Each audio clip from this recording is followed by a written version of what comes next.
Namaste, Hari Om. Me to me meditation ചാനലിലേക്ക് ഏവർക്കും സ്വാഗതം.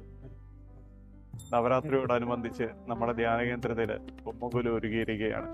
ആ വിശേഷങ്ങൾ കാണുവാനായിട്ട് ഏവരെയും സ്വാഗതം ചെയ്തു. നമുക്കെല്ലാവർക്കും ഒരുമിച്ച് ബൊമ്മക്കുലുവിൻ്റെ ഒരുക്കങ്ങൾ കാണുവാനായിട്ട് പോകാം.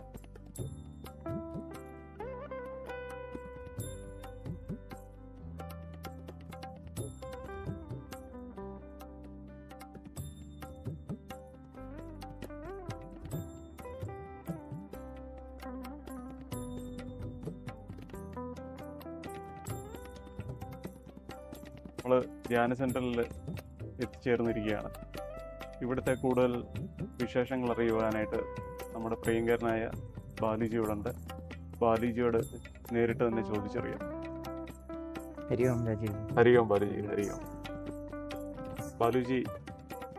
ഈ കേരളത്തിലെ മഹത്തായ ഒരു ബൊമ്മക്കുലുവാണ് ഇവിടെ നടക്കുന്നത്. തീർച്ചയായും ഏറ്റവും വലിയ ബൊമ്മക്കുലു എന്ന് തന്നെ പറയും. അപ്പോൾ അതിൻ്റെ കൂടുതൽ വിശേഷങ്ങൾ അറിയുവാനായിട്ട് എനിക്കും നമ്മുടെ ചാനലിലെ മറ്റു പ്രേക്ഷകർക്കും അതിയായ ആഗ്രഹമുണ്ട്. തീർച്ചയായും അങ്ങയിൽ നിന്ന് അത് കേൾക്കുവാനായിട്ട് കൂടുതൽ ആഗ്രഹിക്കുന്നു. എല്ലാ സഹോദരർക്കും ഒരിക്കൽ കൂടി പ്രണാമം. ഈ വർഷത്തെ നവരാത്രി ബൊമ്മക്കുലു നമ്മൾ തുടങ്ങുകയാണ്. 4-ാം തീയതി മുതൽ 13-ാം തീയതി വരെയാണ്. ഒക്ടോബർ 4-ാം തീയതി മുതൽ 13-ാം തീയതി വരെയാണ് നവരാത്രി ആഘോഷങ്ങൾ നടക്കുന്നത്. അപ്പം എല്ലാ വർഷത്തെയും പോലെ നമ്മുടെ ഈ ധ്യാന സെൻറ്ററിലും നവരാത്രിക്ക് പ്രാധാന്യമുണ്ട്. കാരണം ധ്യാന സെൻറ്ററിൻ്റെ ഒരു മെയിൻ ഉത്സവം തന്നെയാണ് നവരാത്രി ആഘോഷങ്ങൾ.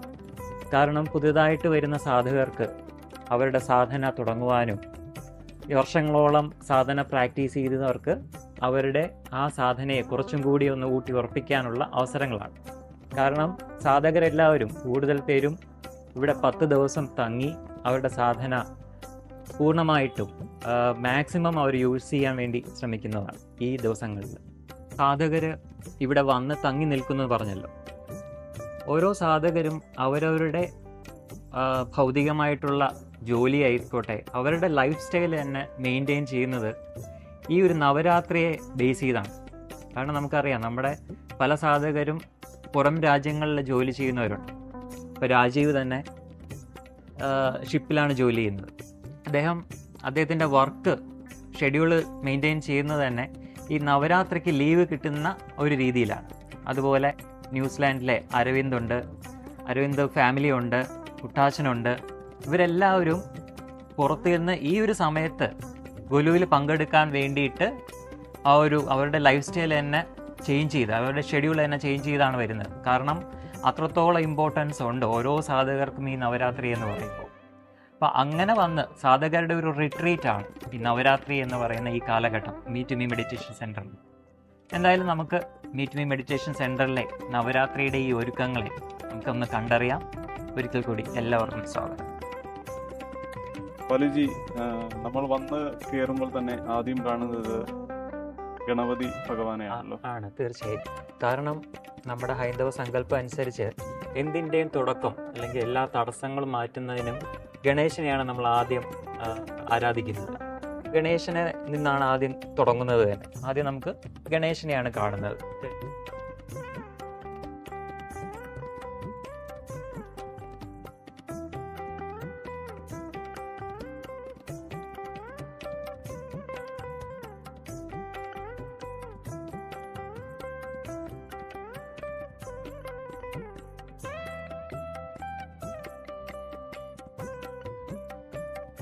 അടുത്തത് നമ്മൾ കാണുന്നത് ബുദ്ധഭഗവാനെയാണ്. ശാന്തസ്വരൂപമായിട്ടിരിക്കുന്ന ബുദ്ധഭഗവാനെയാണ്. നമുക്കറിയാം, ബുദ്ധഭഗവാൻ എപ്പോഴും ധ്യാനത്തിലാണ്. ഇതൊരു ധ്യാന സെൻറ്റർ അല്ലേ? അപ്പം ധ്യാന സെൻറ്ററിൽ ബുദ്ധഭഗവാൻ അത്രയും ഇമ്പോർട്ടൻസ് ഉണ്ട്. ധ്യാനത്തിലിരിക്കുന്ന ബുദ്ധൻ, അതായത് ആ ഒരു മൗനത്തിൽ തന്നെ ആ ബോധത്തിൽ ലയിച്ചിരിക്കുന്ന ഒരു മുഖഭാവമാണ് ബുദ്ധനിൽ കാണാൻ സാധിക്കുന്നത്. ആ ഒരു ബ്ലിസ്ഫുൾ സ്റ്റേറ്റ് എന്ന് പറയില്ലേ? ശരിക്കും ധ്യാനം ചെയ്യുമ്പോൾ ഒരു സാധകനിൽ സംഭവിക്കേണ്ട ഒരു അവസ്ഥയാണിത്. അവൻ ഒരേ സമയം മൗനത്തിലുമായിരിക്കും, ശാന്തവുമായിരിക്കും, എന്നാൽ ആ ബോധത്തിൻ്റെ ആ ബ്ലിസ്ഫുൾ സ്റ്റേറ്റിലുമായിരിക്കും. അതാണ് ഈ ബുദ്ധഭഗവാന്റെ ഈ രൂപം പ്രതിപാദിക്കുന്നത്. ബാലുജി, എനിക്കൊരു സംശയമുണ്ട്. ഞാനന്നേരം പല ഫോട്ടോയിലും ബുദ്ധഭഗവാന്റെ വിഗ്രഹങ്ങളിലും പല രാജ്യത്ത് ഏഷ്യൻ കൺട്രീസിലൊക്കെ പോകുമ്പോഴെല്ലാം ഈ ബുദ്ധനെ കാണുമ്പോഴെല്ലാം ശ്രദ്ധിച്ചിട്ടുണ്ട്. ഈ തല ഇത് മുടിയാണോ അതോ മറ്റെന്തെങ്കിലും ആണോ എന്നുള്ളൊരു ഭയങ്കരമായിട്ട് സംശയമുണ്ട് എനിക്ക്. അതെ, അത് പലർക്കും ഉള്ള ഡൗട്ടാണ്, മുടിയാണോ ജട പിടിച്ചതാണോ. പക്ഷെ ശരിക്കും അത് ബുദ്ധ ഭഗവാന്റെ തലയിലുള്ളത് ഒച്ചുകളാണ്. കൊച്ചുകളല്ലേ? ഒച്ചുകളാണ്. അതിനൊരു കഥയുണ്ട്, വളരെ രസകരമായിട്ടുള്ളൊരു കഥയാണ്. കാരണം ബുദ്ധ ഭഗവാൻ അഗാധമായ ധ്യാനത്തിൽ ആണല്ലോ. അങ്ങനെ ധ്യാനം ചെയ്തുകൊണ്ടിരുന്നപ്പോൾ സ്വാഭാവികമായിട്ടും ശരീരം ചൂടാവും. ശരി ശരി. ശരീരം ചൂടാവുമ്പോൾ അദ്ദേഹത്തിൻ്റെ ആരോഗ്യം തന്നെ ക്ഷയിച്ചു വരുന്നതാണ്, നമുക്കറിയാലോ. അപ്പം ആ ആരോഗ്യം ക്ഷയിച്ചു വരുന്നത് അദ്ദേഹം ശ്രദ്ധിക്കുന്നില്ല, കാരണം ശരീരബോധത്തിലല്ല അദ്ദേഹം. പക്ഷേ അപ്പം ആ ചൂടായ ശരീരം ഉണ്ടല്ലോ, ആ തലയൊക്കെ നല്ല ചൂടായിട്ട് ആവുകയാണ്. അപ്പോൾ ഒച്ചുകൾ വന്ന് അദ്ദേഹത്തിൻ്റെ തലയിൽ ഇങ്ങനെ പറ്റം പറ്റമായിട്ട് കൂടിയിരുന്നു. കാരണം നമുക്കറിയാം ഒച്ചിൻ്റെ ശരീരപ്രകൃതി എന്ന് പറഞ്ഞു കഴിഞ്ഞാൽ ഒരു പ്രത്യേക ഒരു മെഴുമെഴുപ്പുള്ള ശരീരമാണ്.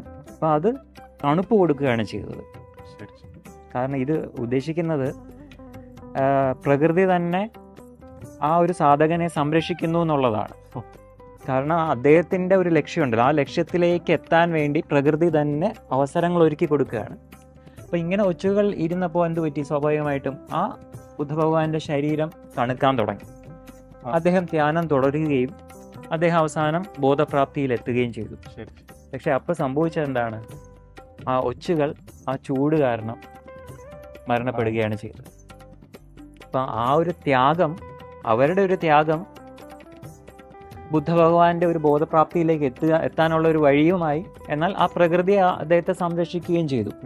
അപ്പം ഇതിൽ നിന്നും മനസ്സിലാക്കേണ്ടത്, നമ്മൾ സാധകർ ആ ലക്ഷ്യത്തിലേക്ക് പോകുമ്പോൾ, സാധന ചെയ്ത് ബോധപ്രാപ്തി, ആ ബോധം എന്ന് പറയുന്ന ലക്ഷ്യത്തിലേക്ക് എത്തുമ്പോൾ പ്രകൃതി തന്നെ ഒരു സാധകനെ സംരക്ഷിക്കും എന്നുള്ളതിൻ്റെ ഒരു ഉത്തമ ഉദാഹരണമാണ് ബുദ്ധ ഭഗവാൻ എന്ന് പറയുന്നത്.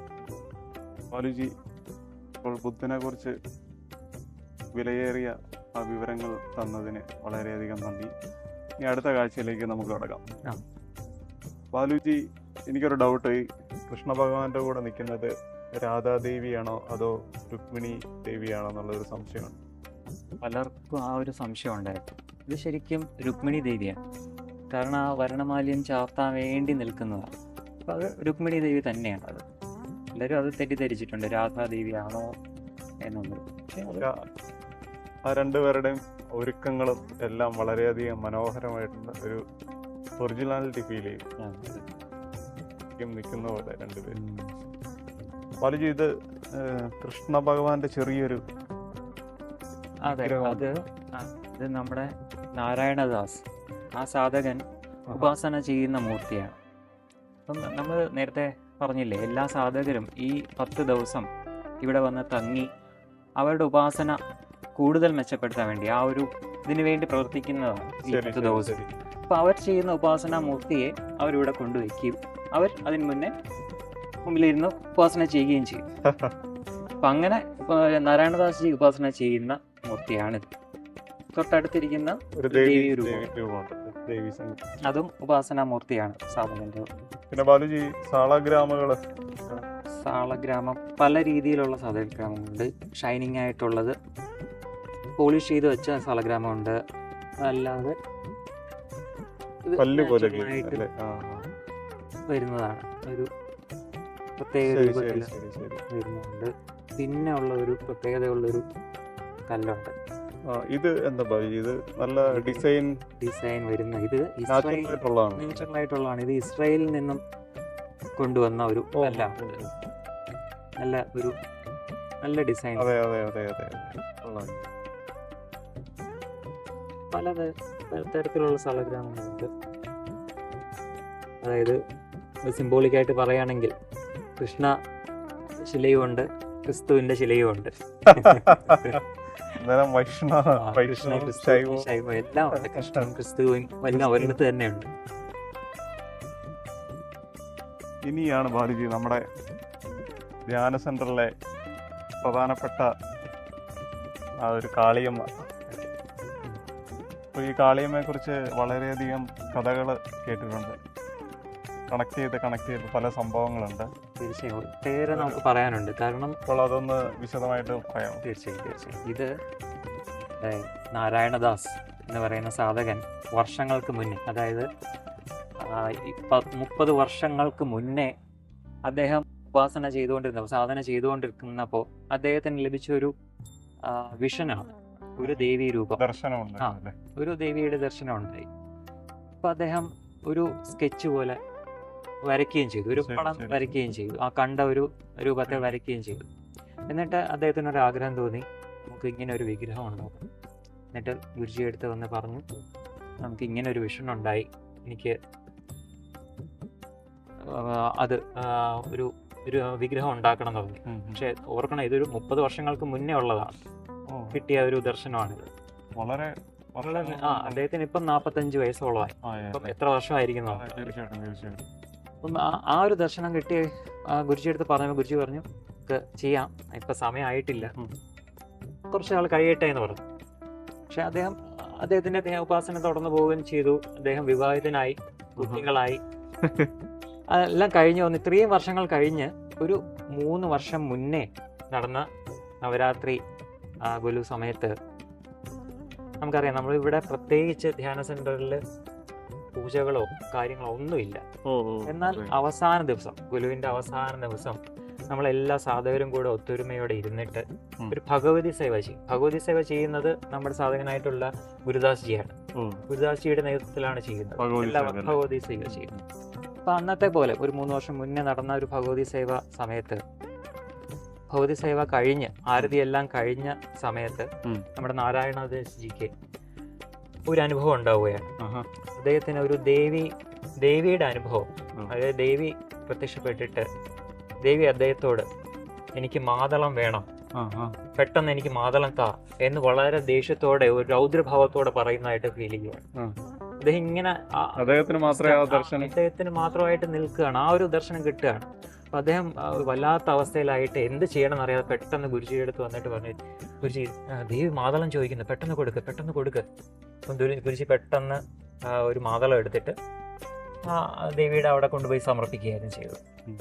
അപ്പം പിന്നീട് ആ ദേവി ശാന്തമായി. എന്നിട്ട് അദ്ദേഹം ആ ഒരു അനുഭവത്തിൽ തന്നെ കുറെ നേരം ഇങ്ങനെ ഒരു വേറൊരു അവസ്ഥയിൽ ഇങ്ങനെ ഇരിക്കുകയായിരുന്നു.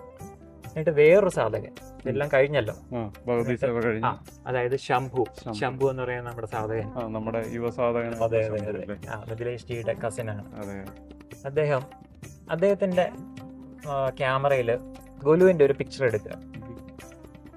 നമ്മൾ സംസാരിച്ചുകൊണ്ടിരിക്കുന്ന സാധകരെല്ലാം സംസാരിച്ചുകൊണ്ടിരിക്കുന്നതിന്റെ ഇടയിൽ ഒരു പിക്ചർ എടുക്കുന്നു. സ്വാഭാവികമായിട്ട് ഒരു പിക്ചർ എടുക്കുന്നു, ഫോട്ടോ എടുക്കുക. ഫോട്ടോ എടുത്തിട്ട് അദ്ദേഹം വീട്ടിൽ പോയി, അദ്ദേഹം വേറൊന്നും ചിന്തിക്കുന്നില്ല, അപ്പം കിടന്നുറങ്ങി. പക്ഷെ ഉറക്കുന്ന ഇടയിൽ അദ്ദേഹത്തിന് ഉറങ്ങാൻ പറ്റുന്നില്ല. പെട്ടെന്ന് ഞെട്ടി എണീറ്റിട്ട് അദ്ദേഹം ആ പിക്ചർ സിസ്റ്റത്തിൽ ഇടാണ്, കമ്പ്യൂട്ടറിൽ ഇട്ടിട്ട് ജസ്റ്റ് അതിനെ ഇങ്ങനെ നോക്കുകയാണ്. പല പിക്ചേഴ്സ് എടുത്തതിനെ ഇങ്ങനെ മാറ്റി നോക്കിക്കൊണ്ടിരുന്നപ്പോ ഒരു പിക്ചറിൽ ഒന്ന് സ്റ്റക്കായി. അദ്ദേഹം ആ പിക്ചറിൽ എന്തോ ഒരു ഗുലുവിന്റെ ആ ഒരു പിക്ചറിൽ എന്തോ ഒരു സംഭവം സ്റ്റക്കായി നിന്നുപോയി. അദ്ദേഹം വീണ്ടും അതിൽ ശ്രദ്ധിക്കുമ്പോൾ അതിൽ പല രൂപങ്ങൾ, അവ്യക്തമായിട്ടുള്ള ഒരു നിഴല് പോലെ പല രൂപങ്ങൾ ആ ഗുലുവിന്റെ സ്റ്റാൻഡിൽ പലയിടത്തായിട്ട് കാണുന്നു. അതുമാത്രമല്ല, ആ ഗുലുവിന്റെ തൊട്ട് മുന്നേ ഒരു നിഴൽ രൂപത്തിൽ ഒരു ദേവിയുടെ ഒരു ഷാഡോ പോലെ ഇങ്ങനെ കാണുക. സാന്നിധ്യം ഫീൽ ചെയ്തു എന്നുള്ളതാണ്. എന്നിട്ട് ആ സാധകൻ എല്ലാവർക്കും ഇത് അയച്ചു കൊടുക്കണം. അത് അദ്ദേഹം സംശയം തോന്നിയിട്ട് വീണ്ടും പല മോഡിലിട്ട് നോക്കിയിട്ട്, മറ്റേ ബ്ലാക്ക് ആൻഡ് വൈറ്റ് മോഡും പല മോഡുണ്ടല്ലോ, ആ പല മോഡിലിട്ട് നോക്കിയിട്ട് ഇത് മാറുന്നില്ല, ഇതിങ്ങനെ തന്നെ കാണുന്നു. അപ്പൊ ഇദ്ദേഹത്തിന് ആകെ ഒരു അവസ്ഥയായിപ്പോയി, വല്ലാത്തൊരവസ്ഥയായി. പിന്നെ ഗുരുജിക്ക് ഫോർവേഡ് ചെയ്യുന്ന എല്ലാ സാധകർക്കും ഫോർവേഡ് ചെയ്യുന്നു. എന്നിട്ട് പിന്നീട് അത് എടുത്ത് നോക്കിയപ്പോഴാണ് ഈ ഒരു രൂപം, ഈ ദേവിയുടെ ആ നെൽരൂപം പണ്ട് വർഷങ്ങൾക്ക് മുന്നേ, ആ 25-30 വർഷങ്ങൾക്ക് മുന്നേ നാരായണദാസിക്ക് കണ്ട ആ ഒരു വിഷന്റെ ആ ഒരു അതുമായിട്ടൊരു ബന്ധം തോന്നി. അതാണ് ഗുരുജി വെയിറ്റ് ചെയ്യാൻ പറഞ്ഞത് ഇത്ര വർഷമായിട്ട്. അതാണ് ഇതിനുള്ള കറക്റ്റ് സമയമായി, ഈ ഒരു വിഗ്രഹം ഉണ്ടാകാനുള്ള ഒരു കറക്റ്റ് സമയമായി. അപ്പൊ ഗുരുജി പറയാണ്, ഇനി നമുക്ക് ആ ഒരു മോഡൽ ആ ഒരു വിഗ്രഹം നമുക്ക് ചെയ്യാം അതിനുള്ള ഇത് സമയം. എവിടെ നമ്മുടെ കേരളത്തിൽ നിന്നാണോ അതോ അല്ല, ഇത് നമ്മുടെ തഞ്ചാവൂരാണ്. തഞ്ചാവൂര് ആ ഒരു വർക്കും കാര്യങ്ങളൊക്കെ കറക്റ്റ് ആ പെർഫെക്ഷൻ നോക്കും. ഒരു ദേവിയുടെ ഇത് പ്രത്യേകം പല ആവർത്തി ഗുരുജി പറഞ്ഞ് ആ ഒരു മോഡൽ വരുത്താൻ വേണ്ടി, ആ സാധകൻ നാരായണദാസ് കണ്ട ആ ഒരു മോഡൽ വരുത്താൻ വേണ്ടി ചെയ്യിപ്പിച്ച അതേ ഭാവത്തിൽ ചെയ്തതാണ്. പെർഫെക്റ്റ് ആയിട്ട് അവരെ നന്ദി പറഞ്ഞേ പറ്റൂ. തഞ്ചാവൂരിലെ ഇത് ചെയ്ത് അവരെ എല്ലാവരും നമ്മളിപ്പോൾ ഓർക്കുക. അത്രയും പെർഫെക്ഷനോടുകൂടി ചെയ്തിട്ടുണ്ട്. കാരണം ഇത് ഇങ്ങനെ സംഭവിക്കേണ്ടിയിരിക്കുന്നു, അതുകൊണ്ടാണ്.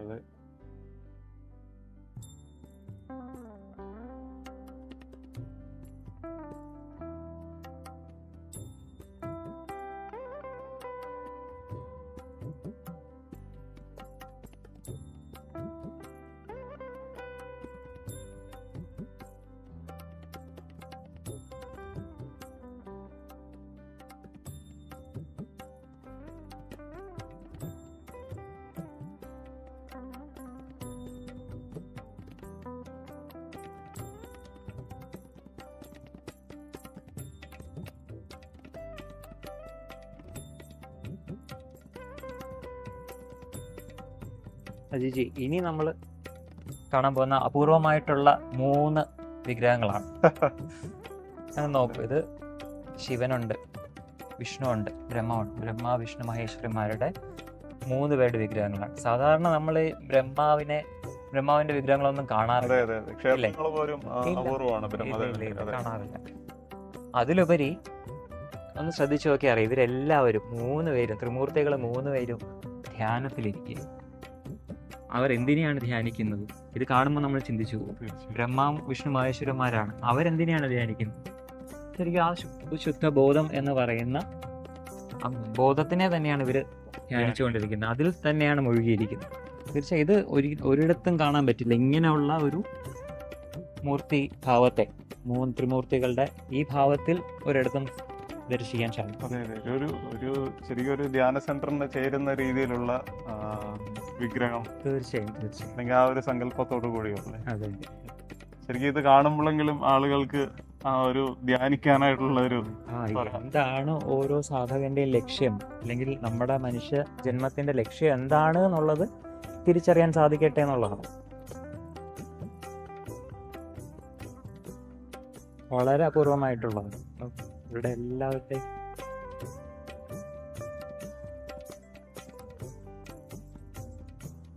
ഇതും നമ്മുടെ തഞ്ചാവൂരിലെ നമ്മുടെ കാളിയമ്മ ചെയ്തവര് അവർ തന്നെയാണ് ഇതും ചെയ്തതല്ലേ. അപ്പോൾ ഇതിന്റെ ഡിസൈനിങ്ങും കാര്യങ്ങളൊക്കെ എങ്ങനെയാണ്? അത് നമ്മള് ഗുരുജി തന്നെയാണ് പറഞ്ഞത്. എങ്ങനെ വേണം, അവരുടെ കൈയുടെ പൊസിഷൻസ് ആയിരുന്നാലും അവരുടെ മുഖഭാവമായിരുന്നാലും ഇതെല്ലാം എങ്ങനെ വേണം എന്നുള്ളത് ഗുരുജി തന്നെയാണ് പറഞ്ഞു കൊടുത്തത്. ചെയ്തവർക്കും ഒരു വ്യത്യസ്തമായ അനുഭവമായിരിക്കും. അവരിതുപോലത്തെ ഒരു വിഗ്രഹങ്ങൾ ചെയ്തിട്ടേ ഇല്ല, അതുമായിട്ടാണ് ഇവർ ചെയ്തത്. ഓരോ ഡീറ്റെയിൽ ആയിട്ട് നോക്കിയാലും എത്ര പെർഫെക്ഷനോടെ മോഡലാണ്. നമ്മൾ ചിത്രങ്ങളിൽ കാണുന്ന ഭാവമേ അല്ല, ആ ഒരു രീതിയേ അല്ല ഇവരാരും.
അതിജി, ഇപ്പോൾ ഈ ധ്യാനാവസ്ഥയിലുള്ള മൂർത്തികളെ കണ്ടു കഴിഞ്ഞു.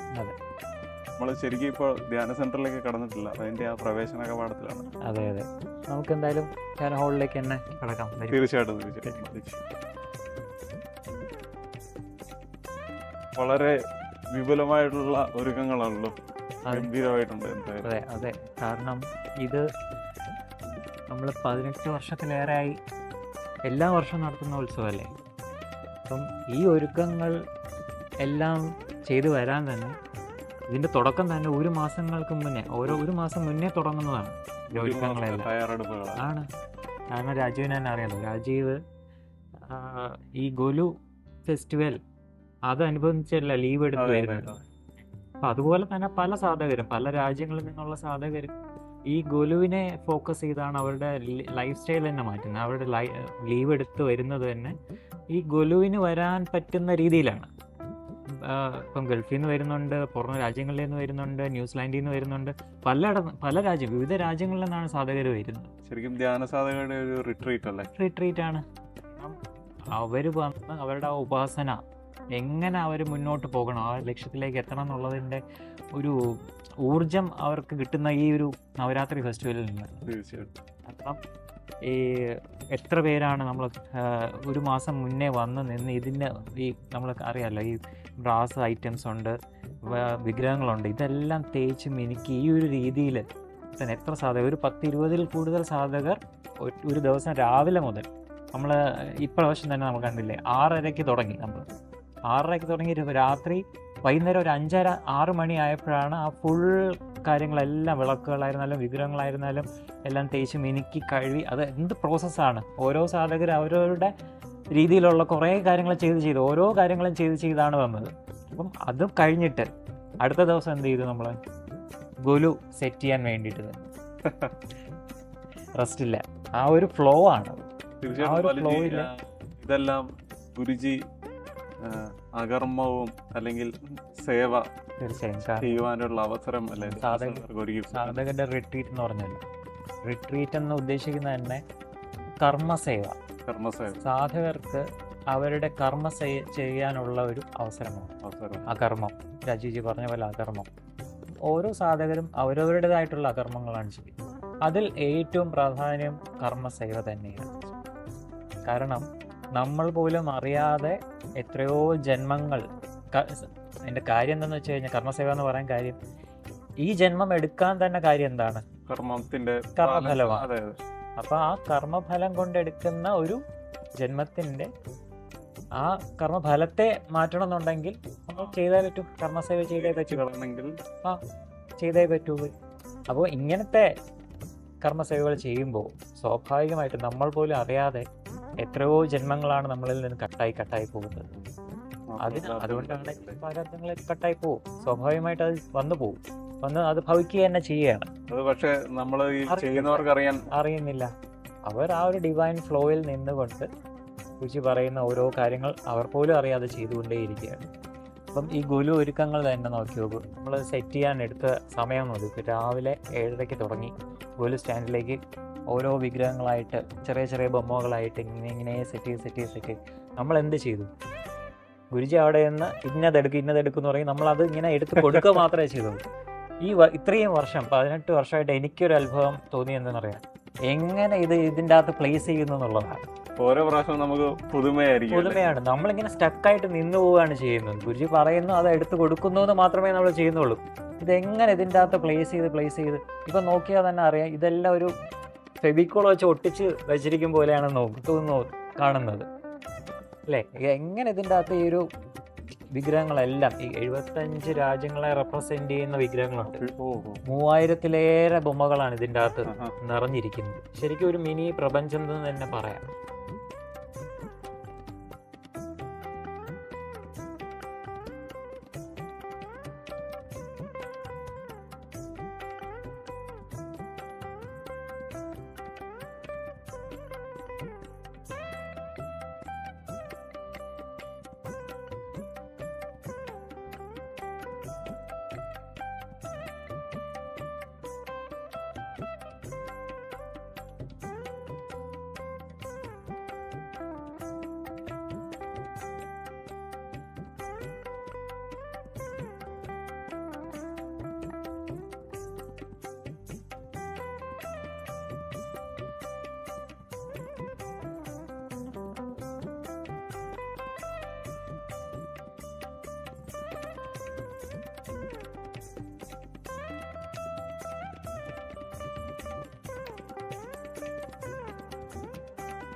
അലുജി, പിന്നെ നമ്മുടെ ഈ ബൊമ്മകുലു ഫെസ്റ്റിവലിനോടനുബന്ധിച്ചുള്ളൊരു പ്രത്യേകതയാണല്ലോ മാർഗബന്ധു പുരസ്കാരം എന്നത്. അതെ. ഈ ധ്യാന അല്ലെങ്കിൽ സാധന ജീവിതമായിട്ട് ബന്ധപ്പെട്ട് പ്രവർത്തിക്കുന്ന വ്യക്തികൾക്ക് നൽകുന്ന പുരസ്കാരമാണല്ലോ മാർഗബന്ധു പുരസ്കാരം. അപ്പോൾ അതിനെക്കുറിച്ച് കുറച്ചും കൂടി ഡീറ്റെയിൽ ആയിട്ടൊന്ന് പറഞ്ഞു തരാം. തീർച്ചയായും രാജീജി പറഞ്ഞ പോലെ ഒരു സാധകൻ അവൻ്റെ സാധന അല്ലെങ്കിൽ അവൻ്റെ ഉപാസന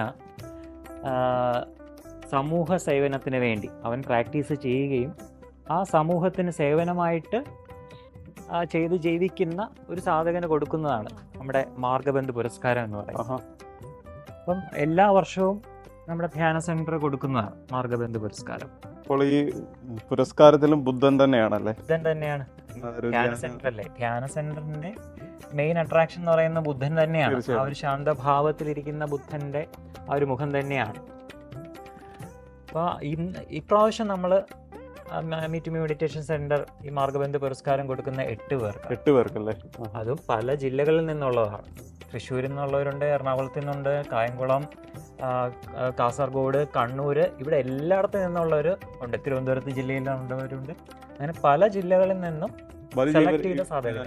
എനിക്കൊരു സംശയം, ഇവരെല്ലാം പക്ഷെ പല സാധനകളും അല്ലെങ്കിൽ പല ഉപാസനകളും അനുഷ്ഠിക്കുന്നവരായിരിക്കും. തീർച്ചയായും ഒരു വൈവിധ്യമായിരിക്കും അവിടെ. ആണ്. കാരണം ആധ്യാത്മികതയുടെ ബ്യൂട്ടി തന്നെ വൈവിധ്യമാണ്.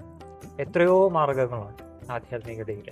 അപ്പം ഓരോരുത്തർ അവരവർക്ക് സ്യൂട്ടായിട്ടുള്ള സാധന അല്ലെങ്കിൽ ഉപാസനയാണ് ഫോളോ ചെയ്യുന്നത്. എന്നാൽ അതിൽ അവർ സ്പെഷ്യലൈസ് ആയിരിക്കും. ആ സാധനയിൽ ഫോക്കസ് ചെയ്ത് അവർ അവരുടെ ഉപാസന കൊണ്ടുപോവുകയും ചെയ്യും. എന്നാൽ അതിലുപരി ആ സാധകൻ സമൂഹത്തിന് പ്രയോജനം വരട്ടെ എന്നുള്ള രീതിയിൽ പ്രാക്ടിക്കൽ സ്പിരിച്വാലിറ്റി തന്നെയാണ് അവർ ചെയ്യുന്നത്. അപ്പം അങ്ങനെയുള്ളവരെ നമ്മൾ ആദരിക്കുക തന്നെ ചെയ്യണം. അവർ ചിലപ്പോൾ അറിയപ്പെടുന്നവരായിരിക്കാം, അറിയപ്പെടാത്തവരായിരിക്കാം, പക്ഷെ അതൊന്നുമല്ല. അപ്പം ഇപ്രാവശ്യത്തെ മാർഗബന്ധു പുരസ്കാരം നടക്കുന്ന ഈ സ്റ്റേജ് ഇതാണ്. സെറ്റ് ചെയ്തിരിക്കുന്നത്. കാരണം ഇതിപ്പം പലരും സാധകരും പല ദേശങ്ങളിൽ നിന്ന് വരുന്നതല്ലേ, പല സ്ഥലങ്ങളിൽ നിന്ന് വരുന്നതാകുമ്പോൾ പല സമയത്തായിരിക്കും അവർ വരുന്നത്. എന്നാൽ ഈ പുരസ്കാരങ്ങളെല്ലാം നൽകുന്നത് ഈ ഗുരുവിനെ ഫ്രണ്ടിൽ വെച്ച്. കാരണം നമ്മൾ ഗുരുജി അവരെ ക്ഷണിക്കുമ്പം പറയുന്ന ഇതാണ്, അതായത് ഈ ഗുരു സ്വീകരിക്കുന്നത് ഈ പുരസ്കാരം സ്വീകരിക്കുന്നത് നിങ്ങൾ ഗുരുവിന്റെ ഫ്രണ്ടിൽ വെച്ചാണ്. ഇവിടെ വേറെ ആൾക്കാരൊന്നും ഉണ്ടാവണമെന്നില്ല, നമ്മൾ സാധകർ മാത്രമേ ഉണ്ടാവുകയുള്ളൂ. ഇതിന്റെ പ്രാധാന്യം, ഈ പുരസ്കാരത്തിന്റെ പ്രാധാന്യം എന്തെന്ന് വെച്ച് കഴിഞ്ഞാൽ ഗുരുവിനെ ഫ്രണ്ടിൽ വെച്ച് സ്വീകരിക്കുന്നു എന്നുള്ളത് തന്നെയാണ്. ഗുരുവിന്റെ ഫ്രണ്ടിൽ വെച്ച് നൽകുന്നു എന്നുള്ളത് ഒരു പ്രത്യേക ഒരു സദസ്സിന് മുന്നിലല്ല. അതാണ് ഇതിന്റെ ഏറ്റവും ഹൈലൈറ്റ് ആയിട്ട് നിൽക്കുന്നത്. ഈ പുരസ്കാരത്തിന്റെ ഹൈലൈറ്റ് എന്ന് പറയുന്നത് അതാണ്. ഒരു സദസ്സിന് ഫ്രണ്ടിലല്ല, ഒരു ഗുരുവിന് മുന്നിൽ, നമ്മുടെ ഗുരുവിന് മുന്നിൽ വെച്ചാണ് ഈ പുരസ്കാരം അവർക്ക് സമർപ്പിക്കുന്നത്. ആ ഒരുക്കങ്ങൾ കാണുമ്പോൾ തന്നെ നമുക്ക് തിരിച്ചറിയാം എത്ര സിമ്പിളായിട്ട്, പക്ഷെ എന്നാൽ ഒരു പെർഫെക്ഷനും കാരണം ഒരു ധ്യാന സാധകൻ മൈന്യൂട്ടായിട്ടുള്ള ഓരോ ചലനങ്ങളും അവന്റെ ഓരോ ചലനങ്ങളെ ശ്രദ്ധിക്കണമെന്നാണ് ഈ ഒരുക്കങ്ങളിൽ നിന്നെല്ലാം ഗുരുജി നമ്മളെ പഠിപ്പിക്കുന്നത്. തീർച്ചയായും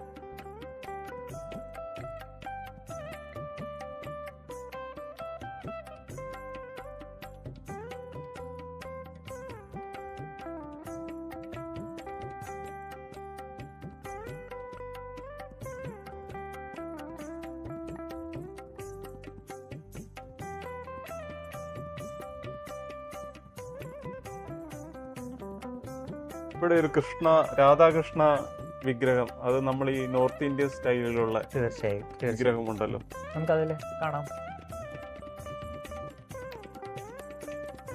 അപ്പോൾ അതിനെക്കുറിച്ച് ഞാൻ വളരെയധികം കേട്ടിട്ടുണ്ട്.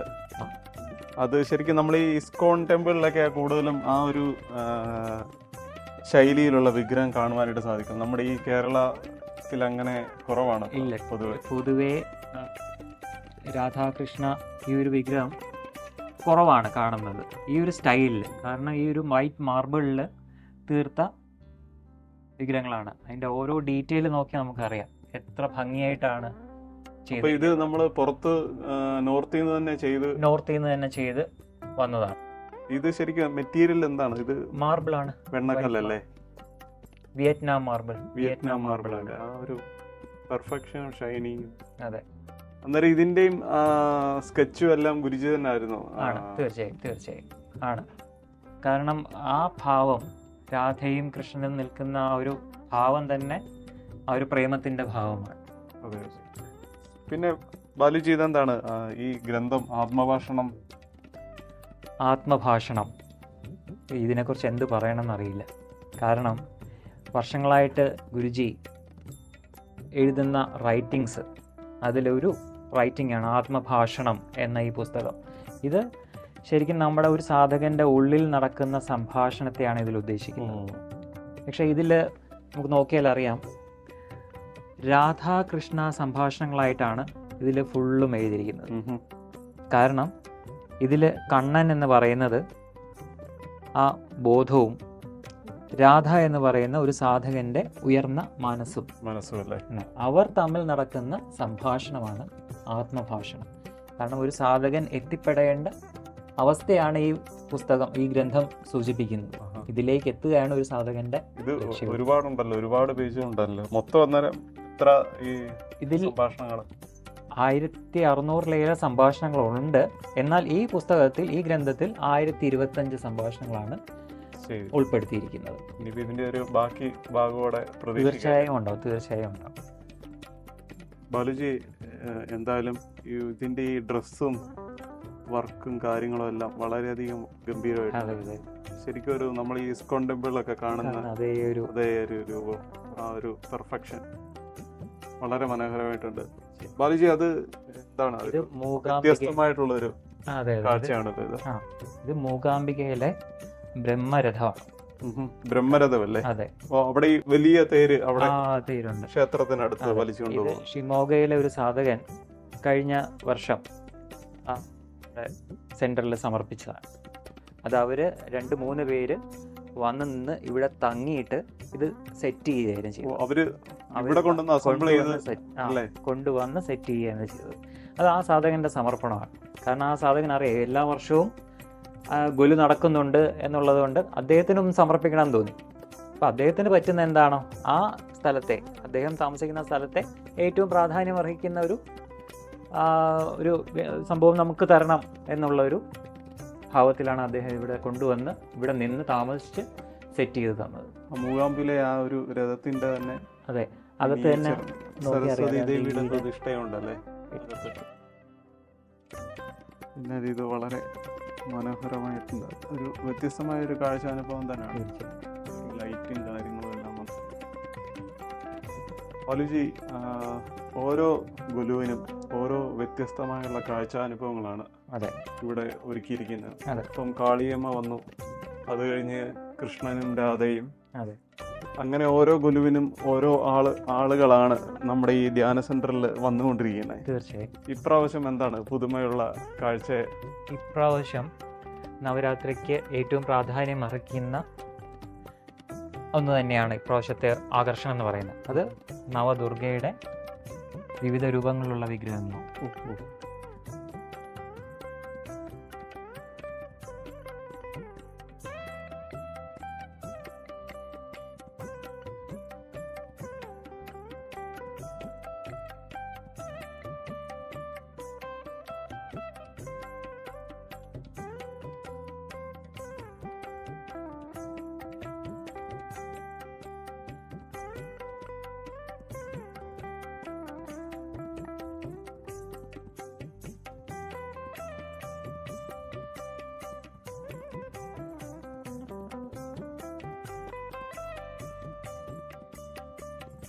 ബാലുജി, നവദുർഗകള് വളരെ വ്യത്യസ്തമായിട്ടുള്ള കാഴ്ചാനുഭവം തന്നെയാണ്.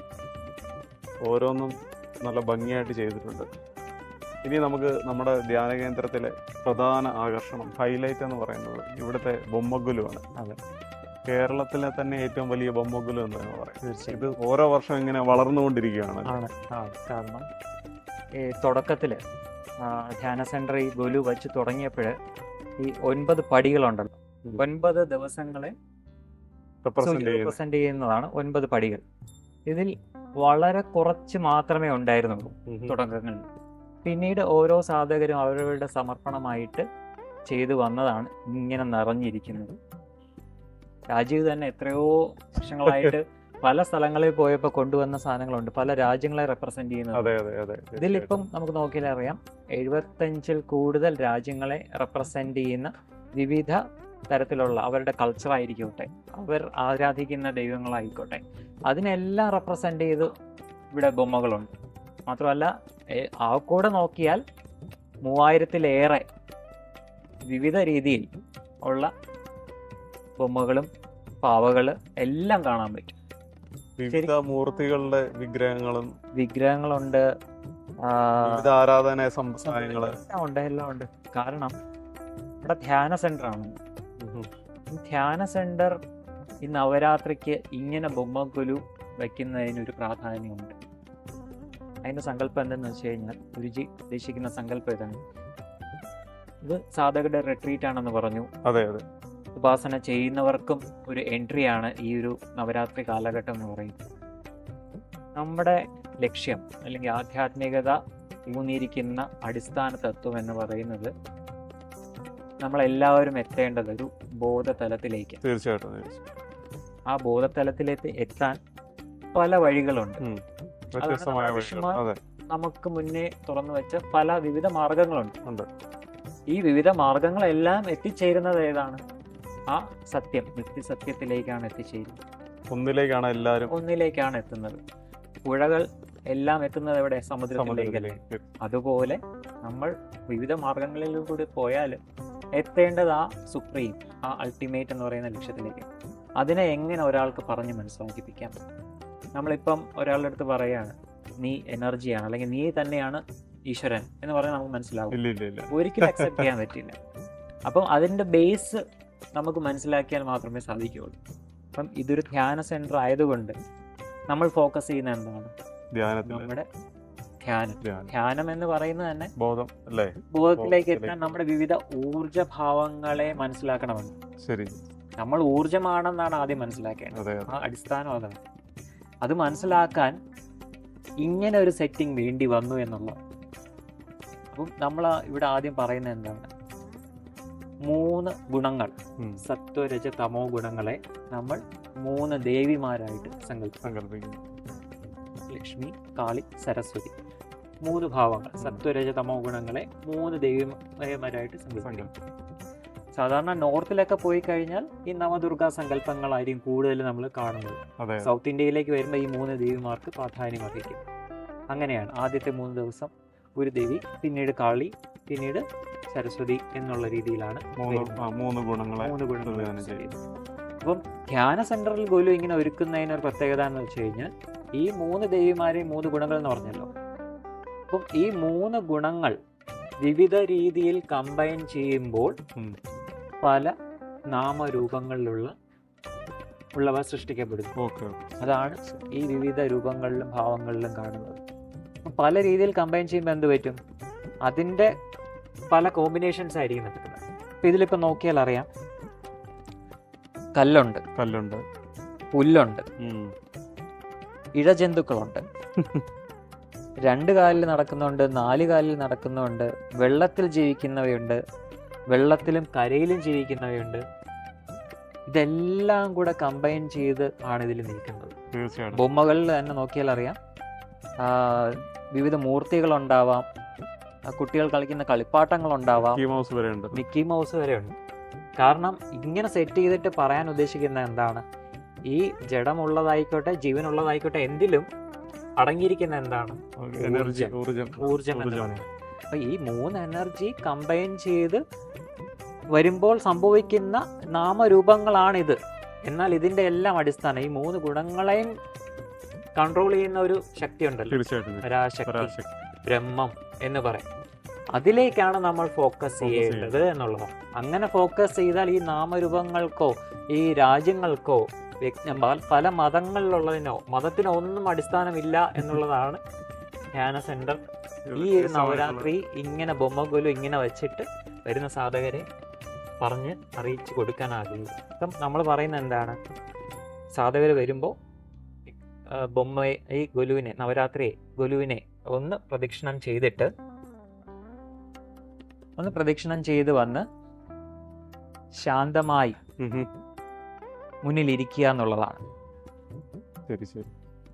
കാരണം ഇതൊരു മിനി പ്രപഞ്ചം പോലെയാണ് അല്ലേ? അതെ അതെ അതെ. കാരണം ആ പ്രപഞ്ചം എന്താണ്? പ്രപഞ്ചത്തിൽ മുഴുവൻ നിൽക്കുന്ന എന്താണ്? അടങ്ങിയിരിക്കുന്ന ആ ഊർജം തന്നെയാണ്, ആ ശുദ്ധബോധം തന്നെയാണ്. അതെ. അതിനെ ഒരാൾക്ക് മനസ്സിലാവണം എന്നുണ്ടെങ്കിൽ മനസ്സ് ശാന്തമായേ പറ്റും. മനസ്സ് ശാന്തമായാൽ മാത്രമേ ഈ നമ്മളിലുള്ള ഈ 3 ഗുണങ്ങളെ തിരിച്ചറിയാനും പറ്റുള്ളൂ, മനസ്സ് കാമാവുള്ളൂ, ആ ശുദ്ധബോധത്തിലേക്ക് എത്താനും സാധിക്കുള്ളൂ.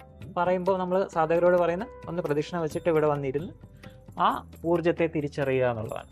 അങ്ങനത്തെ ഒരു കൺസെപ്റ്റാണ് ഈ ഒരു ഗുലു കൊണ്ട് ഉദ്ദേശിക്കുന്നത്. ശരിക്കും ഈ ഗുലുവിൻ്റെ ഒരു ബ്യൂട്ടി, അല്ലെങ്കിൽ ഈ ഗുലു ശരിക്കും കാണണമെങ്കിൽ നമ്മളിവിടെ ഇരുന്ന് ഇതിലിങ്ങനെ നോക്കുമ്പോഴാണ് ആ ഒരു നേരത്തെ പറഞ്ഞ മിനി പ്രപഞ്ചം എന്ന് പറയുന്ന ഇതിനെ നമുക്ക് ശരിക്കും അറിയാൻ പറ്റുള്ളൂ. നോക്കി എങ്ങനെ നിറഞ്ഞ് ഇരിക്കുന്നത് നോക്കുക. ഗുരുജി, ബാലുജി അത് തന്നെ, അത് കറക്റ്റാണ് ബാലുജി പറഞ്ഞ കാര്യം. നമ്മൾ ഈ ബൊമ്മകളെ എല്ലാം നോക്കുമ്പോൾ ബൊമ്മകൾ നമ്മളെ നോക്കുന്നു, നമ്മളും അവരും എല്ലാം ഒന്നാണ്. കാരണം ഇതിലിപ്പം പഞ്ചലോഹത്തിലുള്ളതുകൊണ്ട്, മണ്ണിൽ തീർത്തതുകൊണ്ട്, ഫൈബറായിട്ടുള്ളതുകൊണ്ട്, എല്ലാം ഉണ്ട്. ഇതെല്ലാം ഇങ്ങനെ വച്ചിട്ട് അവസാനം നമ്മൾ എന്ത് ചെയ്യും? ഇതിനെല്ലാത്തിനെയും ആരതി ഒഴിയുകയും ചെയ്യും. അതും ഇതിനെ സൂചിപ്പിക്കുന്ന എന്താണ്? എന്നിലുള്ളതും നിന്നിലുള്ളതും ഇതെല്ലാം ഒന്ന് തന്നെയാണ്. ഇതിൽ നിറഞ്ഞിരിക്കുന്ന എല്ലാം ഒന്ന് തന്നെയാണ്, ശുദ്ധബോധം തന്നെയാണ്.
ഇതിൽ നോക്കിയാൽ അറിയാം,